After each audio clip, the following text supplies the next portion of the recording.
राधे राधे, जय श्री कृष्णा। मैं सीमा सिंह बड़ों को चढ़ाने पर छोटों को प्यार और बराबर वालों को नमस्कार करती हूँ। आज हम चातुर्मास के महात्म्य का 14वां अध्याय सुनेंगे। आइए अब हम चातुर्मास का 14वां अध्याय सुनते हैं। सभी देवता तारकासुर राक्षस से पीड़ित होकर ब्रह्मा जी की शरण में गए तो ब्रह्मा जी ने कहा कि मैं तो इस राक्षस को वरदान दे चुका हूँ, इसलिए इसको मारने में मैं असमर्थ हूँ। इसलिए मैं तुमको इसके मारने का एक उपाय बतलाता हूँ। तुम सब मेरे साथ कैलाश पर चलो, जहाँ पर शिव पार्वती हैं। वे अवश्य तुम्हें इस संकट से दूर करेंगे। इतनी बात पर ब्रह्मा जी उन सब देवताओं को लेकर कैलाश पर पहुँचे, जहाँ पर नंदी आदि गण द्वार पर खड़े हुए थे। इंद्र आदि सभी देवता यहाँ पर महेश के दर्शनों की अभिलाषा से उपस्थित हो गए। वहाँ पर उन्होंने देखा कि एक वृक्ष के सहारे एक विशाल मूर्ति तपस्या में लगी हुई थी, जिसके सारे शरीर में भस्मी लगी हुई थी, मुंडों की माला पहने हुई थी, कानों में बड़े बड़े कुंडल, हाथ में त्रिशूल थी। ऐसी मूर्ति को देखकर देवता सब ही मिलकर उनकी उपासना करने लगे। उसके बाद ब्रह्मा जी अपने लोक को चले गए और पार्वती जी ने कामचेष्टा से पीड़ित अपने मनोरथ में सफल न होकर सब देवताओं को शाप दे दिया कि तुम अति पाषाण हृदय को हो, इसलिए तुम सभी पत्थर हो जाओ। ऐसे दुखित होकर पार्वती जी ने सबको शाप दे दिया कि 3 दिन के अंदर सब के सब पत्थर बन जाओ। तब सभी देवता भयभीत होकर पार्वती जी की स्तुति करने लगे कि हे देवी, तुम सारे जगत की माता हो, सबकी उत्पत्ति का कारण हो, सबको संहार करने वाली हो। ब्रह्मा विष्णु शिव भी तुम्हारी आराधना करते हैं। तुम ही महालक्ष्मी हो, महाकाली हो, महादेवी हो। तुम ही सारे संसार को धारण करने वाली हो। तुम ही महामाया हो, भक्तों को वरदान देने वाली हो। जब मनुष्य वीरपत्र से तुम्हारी पूजा करते हैं, तुम उनको राज्य सुख देने वाली हो, सब कामनाओं को देने वाली, सब सिद्धियों को सुलभ कराने वाली हो। विशेष करके जो मनुष्य चातुर्मास में वीरपत्र से तुम्हारी पूजा करते हैं, आप उनकी सभी मनोकामनाओं को सिद्ध कर देती हो। जो तुम्हारा शिवजी के साथ चातुर्मास में वीरपत्रों से पूजन करता है, उसको कभी भी दुख प्राप्त नहीं होता। चातुर्मास में तुम्हारी पूजा विशेषकर प्रभु फल देने वाली होती है। आज से जो भी तुम्हारी पूजा चातुर्मास में करेगा, वह ज्ञान को प्राप्त होकर मुक्त हो जाएगा। चातुर्मास में वीरपत्र से तुम्हारी पूजा के फल का वर्णन कौन कर सकता है। जैसे तुलसी के पत्रों के बिना श्री विष्णु भगवान की पूजा अधूरी है, वैसे ही वीरपत्र के बिना महादेव और पार्वती जी का पूजन अधूरा है। तुम सारे संसार को इच्छित फल देने वाली हो। चातुर्मास में तुम्हारी पूजा विशेष फल देने वाली है। पुराणों के अनुसार चातुर्मास में शंख की पूजा करने से कोटि देवी देवताओं की पूजा करने का फल मिलता है। कहा जाता है कि चातुर्मास में साधारण शंख की पूजा करने से पंचजन्य शंख की पूजा करने जितना फल मिल जाता है।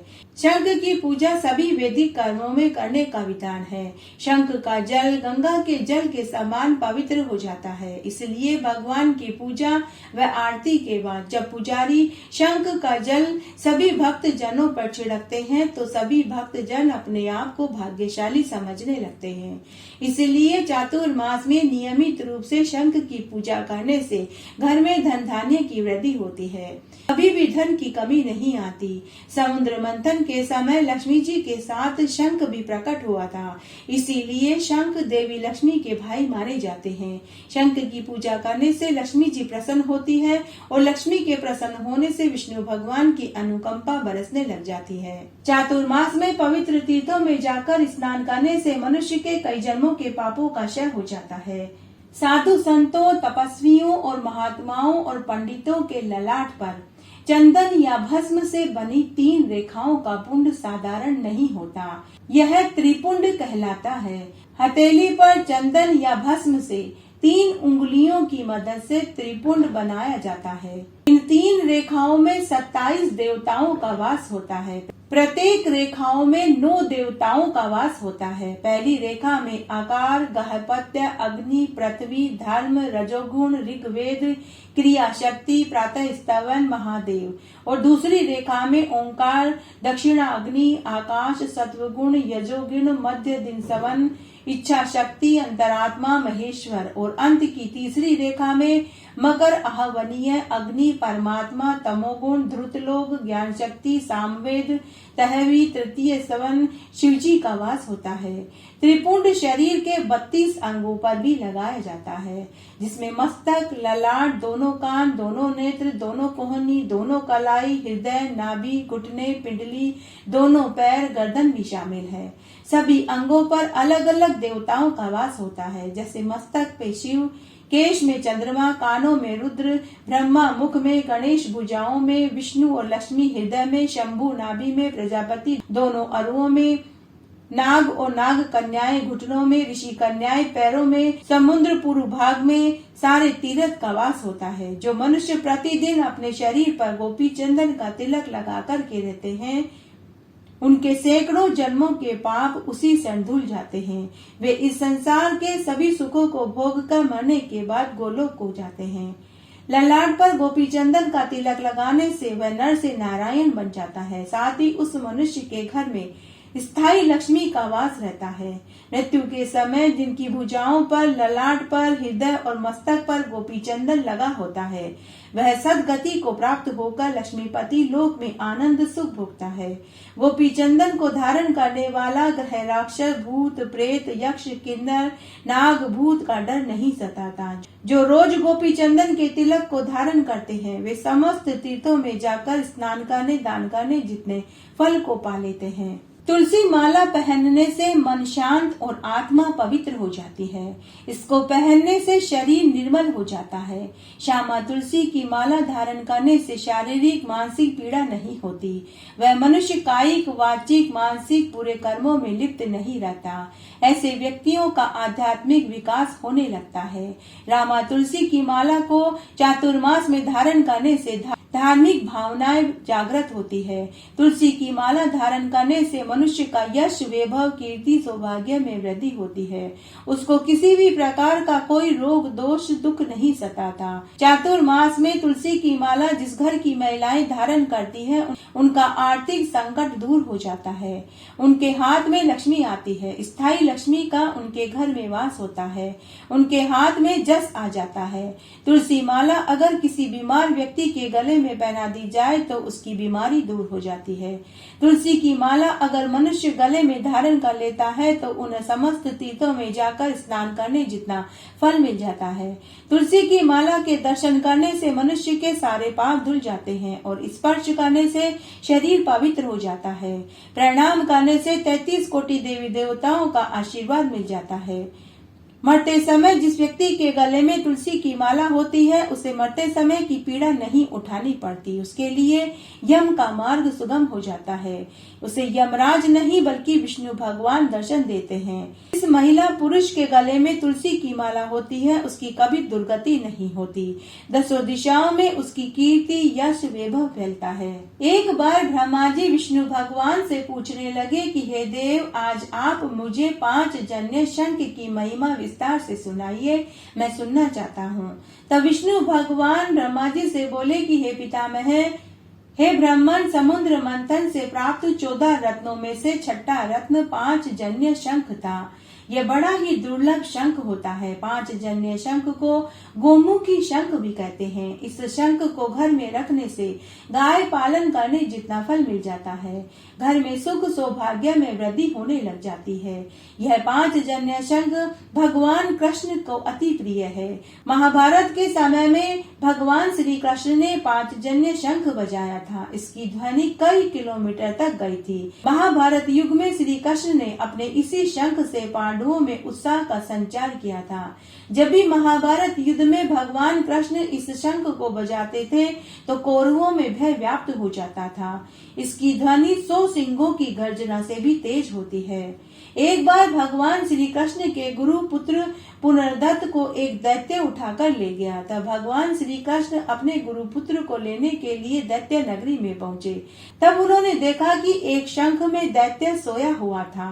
तब उन्होंने दैत्य को मारकर शंख को अपने पास रख लिया। फिर उन्हें मालूम हुआ कि गुरु पुत्र को तो यमदूत यमलोक में ले गए हैं। तो भगवान कृष्ण गुरु पुत्र को लाने के लिए यमलोक में गए।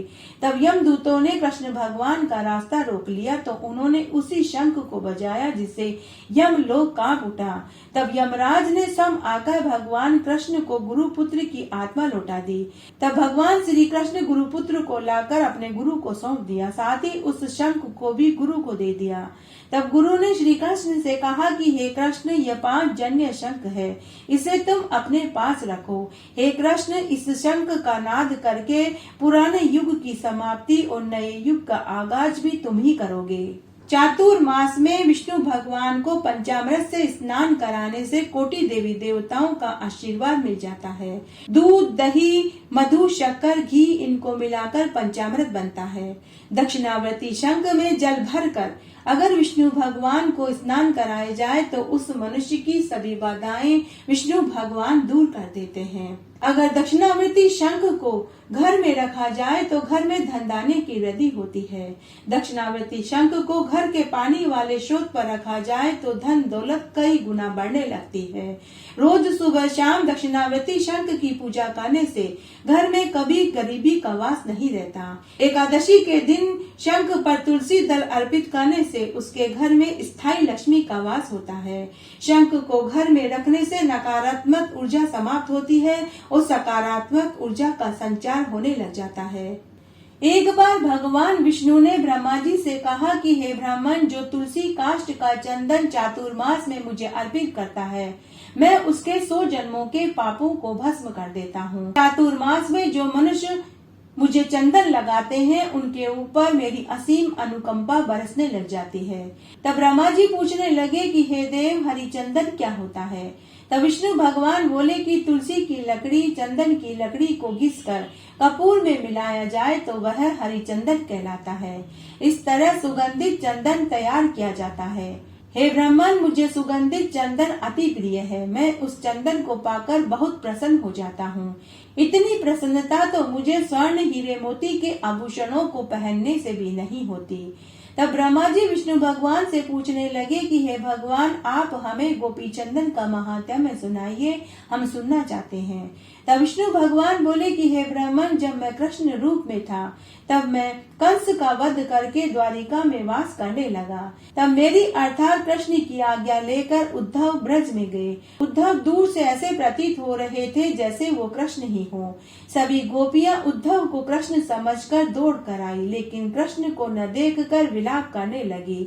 वो इतना विलाप करने लगी कि वहाँ यमुना नदी बहने लगी।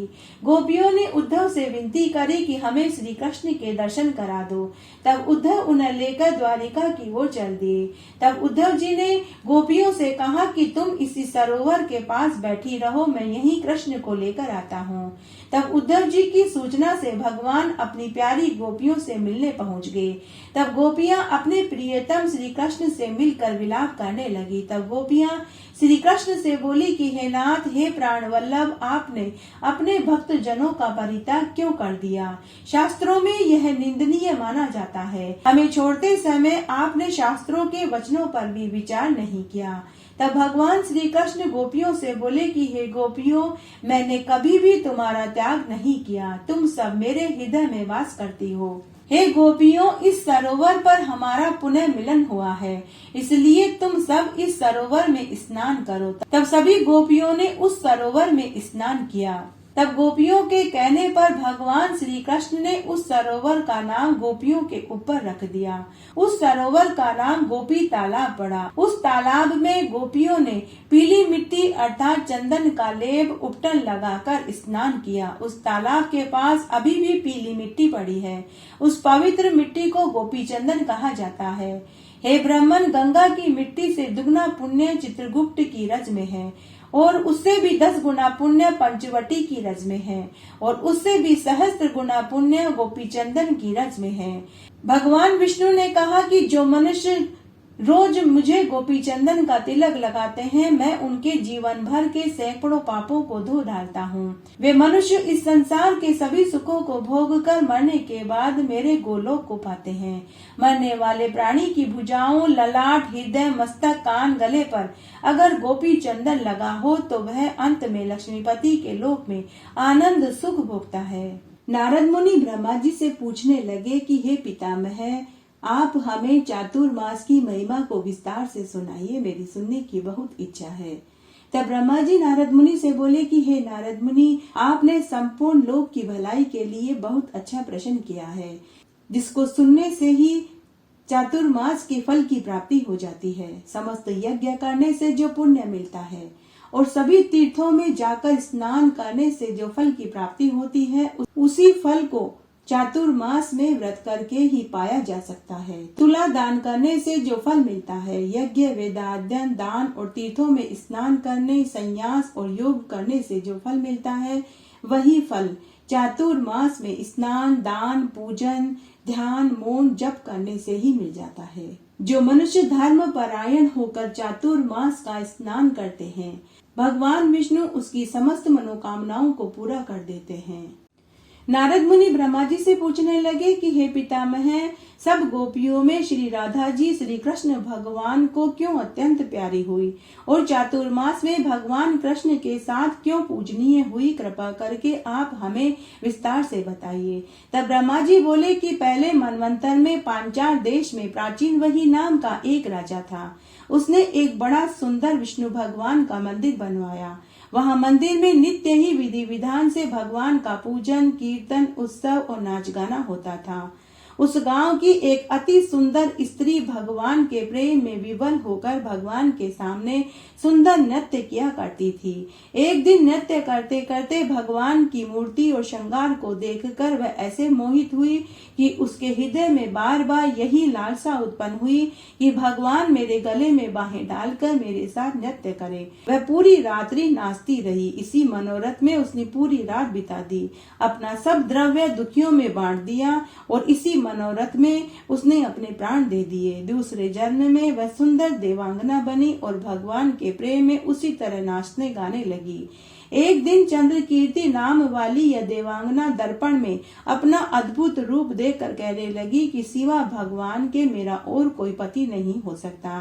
विचार कर भगवान की मूर्ति में अपना मन लगाने लगी और भगवान के सामने नृत्य करने लगी। उसी समय कंस से दुखी होकर देवता ब्रह्मा जी की शरण में गए। तब ब्रह्मा जी ने विष्णु भगवान के कृष्ण अवतार लेने का सारा वृतांत देवताओं को सुनाया और आज्ञा दी कि सब देवता ग्वाल बालों के रूप में तथा सब देवांगनाएं गोपियों के रूप में अवतार लेकर भगवान की सेवा करे। तब चंद्र कीर्ति जो देवांगना के रूप में थी, ब्रह्मा जी से हाथ जोड़कर विनती करने लगी कि हे पितामह, मेरा पहले जन्म का यह मनोरथ था कि भगवान मेरे साथ नृत्य करे।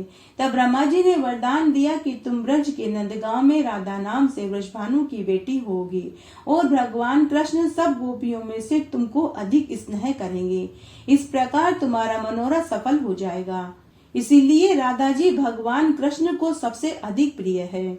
इस तरह आज हमने चातुर्मास का 14वां अध्याय सुना। आशा करती हूँ यह आपको जरूर पसंद आएगा। मेरे साथ बने रहने के लिए आपका धन्यवाद। आगे आने वाली कथा कहानियों के लिए भी आप इसी तरह मेरे साथ बने रहें। धन्यवाद।